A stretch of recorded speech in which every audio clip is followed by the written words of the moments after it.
Alhamdulillahilladzi bini'matihi tatimmu shalihat wa bifadlihi tanazzalul khairat wal barakat wa bitawfiqihi tahaqqaqul maqasid wal ghayat fadlana li adama bil 'ilmi wal amal hadana subul salam wa afhamana bi syariatin nabiyil karim wa ala alihi wa sahbihi ajma'in amma ba'du. Alhamdulillah, puji syukur kita panjatkan kepada Allah Subhanahu wa taala. Allah yang telah memberikan kita berbagai macam nikmat, yaitu nikmat iman, nikmat Islam, dan nikmat kesehatan, sehingga kita mampu untuk berkumpul di masjid yang insyaallah penuh barakah ini.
Ketika kita sibuk memilih sahur, ada anak-anak yatim yang bahkan mereka tidak tahu apakah besok masih bisa makan.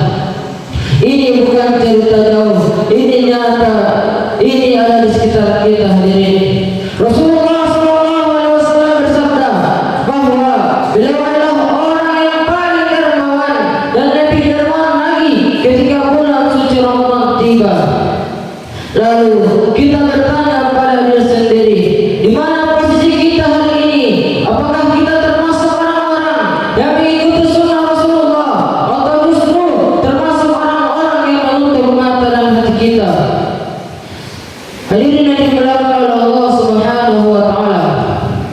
Sedekah bukan sekedar anjuran, tapi ujian keimanan. Kita sering berkata nanti belum cukup, masih banyak kebutuhan. Padahal bisa jadi orang yang kita tolong dengan sedekah kita hari ini adalah sebab Allah menolong kita di akhirat kiamat nanti.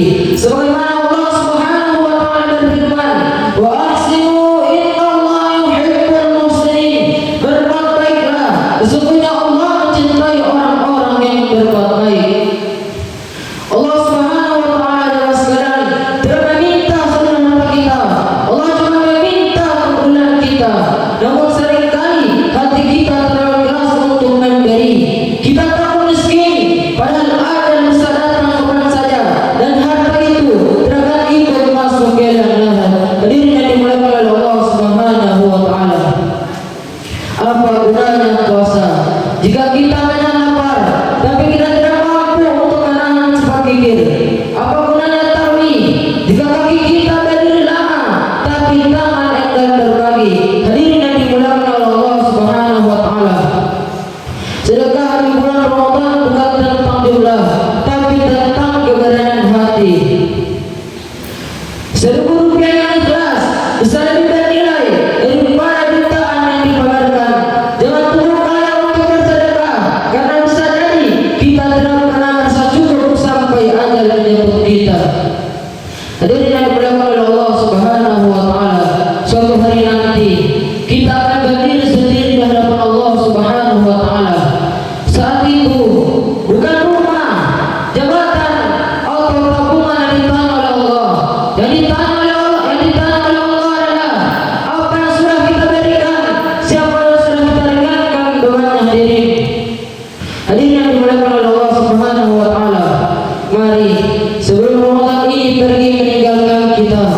Lunakkan hati kita, ulurkan tangan kita, bersedekahlah bukan karena ingin dipuji, tapi karena takut kepada Allah dan berharap rahmatnya Allah Subhanahu wa taala.